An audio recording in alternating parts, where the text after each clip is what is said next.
So when I say that fishing line and ropes and other types of trash can get tangled up in natural marine environments, this is exactly what I'm talking about. Look at that. Not where this shell belongs.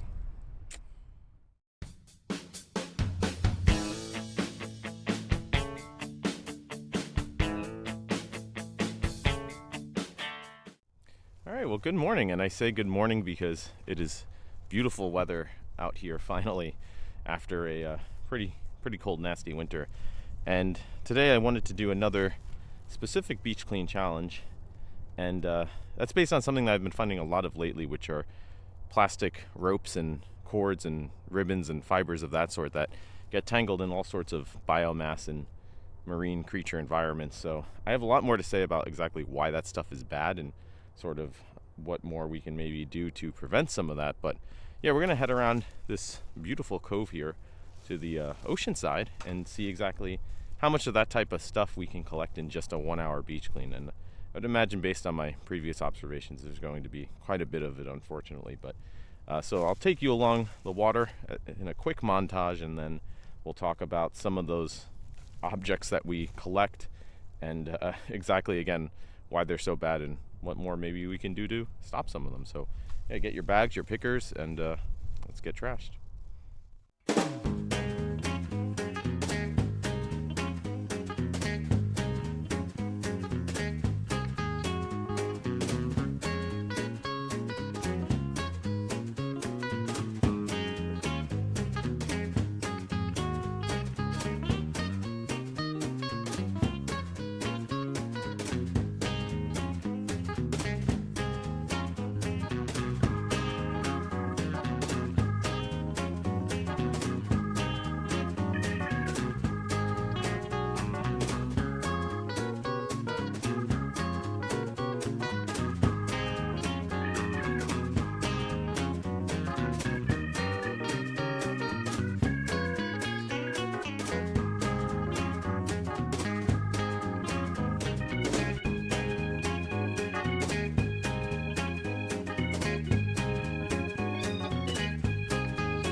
All right, well, unfortunately, as usual, we got quite a haul here of ropes and strings and things. And I don't know how much this weighs right now because I have to go home and check on my scale, but I'm guessing it's at least a couple pounds. So congratulations to whoever guessed closest in my weekly Instagram challenge of guess the trash challenge weight. And yeah, as you saw from the montage, really the whole spread of different types of ropes, strings, fishing line, ribbons, all that stuff that, again, it seems so little piece by piece, but it adds up so quickly to a couple of pounds here. And so I just wanted to very briefly show a few different types of those pieces and just sort of talk about exactly how you can approach maybe reducing using them or obviously picking them up, because you actually do have to be careful with a lot of this stuff. I have had a couple of close calls in the past with, for example, fishing lines with fishing hooks on the end. And one thing that you want to be very wary of is pulling on those fishing lines to try to get them out of when they're tangled within tide line trash, right? Or weeds and reeds and that sort of stuff, and twigs and branches even. And so you either want to carry a knife with you, which I forgot this week, of course, so you can cut those lines and just pull them off. Or you can just do a very simple trick, which is to bend and break the sticks that they're wrapped around. Rather than spend sometimes 10, 15, 20 minutes trying to unwind a tangled fishing line from a thicker stick that you can't break, you can just sort of break off the little edges and try to slide it off sometimes too. So there's a lot of sort of finagling that you can do along those ways. And again, it should all be based around the premise of don't pull with pressure, because again, if that snaps, stuff can fly up and hit you. And I always say you don't want Beach Clean Monday to turn into Tetanus Shot Tuesday. So you do have to be careful, and that's why usually when I do this type of cleaning, I don't clean often with gloves, because they sort of, I feel like they get in my way, but I always recommend that people do. And for this, I especially use gloves, because again, you never know, especially with some of these big balls of tangled fishing line and ropes and that sort of thing, how much of it has hooks maybe hidden within it. And this is perfect example, Exhibit A, where this pretty much has everything in it, right? You got ropes, you got fishing line, you got ribbons. I don't know why this stuff seems to want to tangle together, but it does. And it seems to build. This is a pretty heavy block, probably a pound itself. And as you can see, all of this stuff is synthetic. These ropes that kind of look like ropes from far away, or maybe they look like more natural fibers from far away.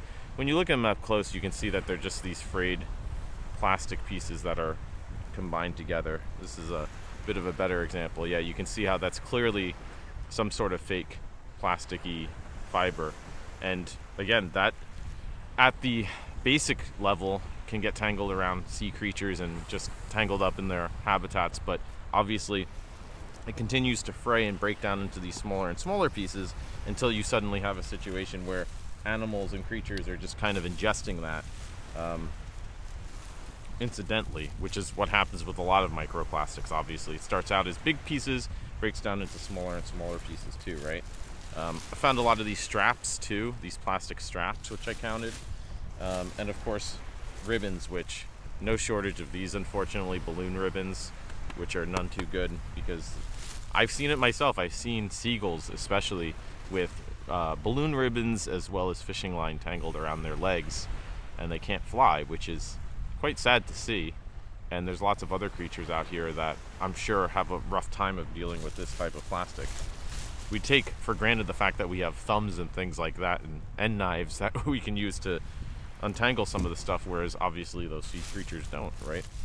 Again, if you go back and look, you'll see in that montage how a lot of these smaller ribbon pieces can really tangle up a lot of biomass. And as you see here, they just seem to get woven around, and that's why I say, again, you can break a lot of this off. See, a lot of these wood pieces, and then sort of slide the fibers off, right? Untangle them that way. You'll save a lot of time doing it that way. But anyways, so that's really everything for today. Unfortunately, a lot of stuff here, but we got a lot, which is awesome. I'm so glad that I was able to do this challenge. I've been thinking about it for a while, but I don't know why I haven't gone out and just specifically looked for ropes and strings and things, especially because it rhymes. But spring brings new challenges, new beach clean challenges, and we have a lot more to come in the next few weeks now that the weather's nicer. It was crazy for a bit there, almost like a month. I couldn't really do a ton of beach cleaning because everything below, or everything above the high tide line rather, was covered in snow for basically all of February and even January. So yeah, it's nice to get back out here to all these other spots that have previously been inaccessible. And unfortunately, I'm already seeing new trash that people are clearly leaving behind, and it's discouraging in some ways, but obviously at the same time, every video, every post, I talk to new people, I meet new people who are noticing these problems and doing things themselves and trying to come up with alternative solutions. Again, I don't have all the answers with all of this trash. I mean, obviously some of it, like balloons, I just say, don't get me balloons for my birthday. I don't want them. Go pick up balloons from the beach if you want to give me a balloon for my birthday, I guess. But other things like fishing line, what do we do to reduce fishing line? Do we just teach people more? Like, does there need to be more outreach and education to not cut and leave behind tangled fishing lines? Do we need more of those fishing line deposit boxes that I see sometimes at beaches where people are supposed to discard of their cast or broken lines?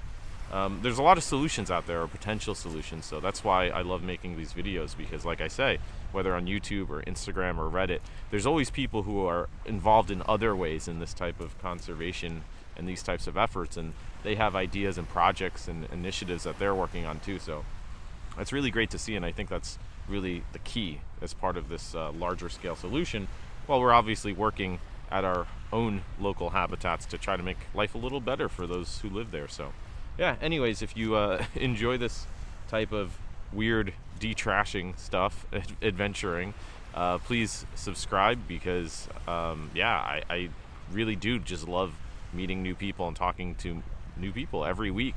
When I post a video, there's somebody new, like I say, and the more people that get on board, the better time we have at it. So yeah, subscribe if you want more of this type of content, and we'll be back next week, like I said, with new trash and old trash as well, and a new challenge. I have a few ideas in the hopper and some crazier ideas planned for when the weather keeps getting better. So stay tuned, because unfortunately, yet fortunately, there's always more to come. So until next time, be well, clean well, and I hope to see you on the beach soon.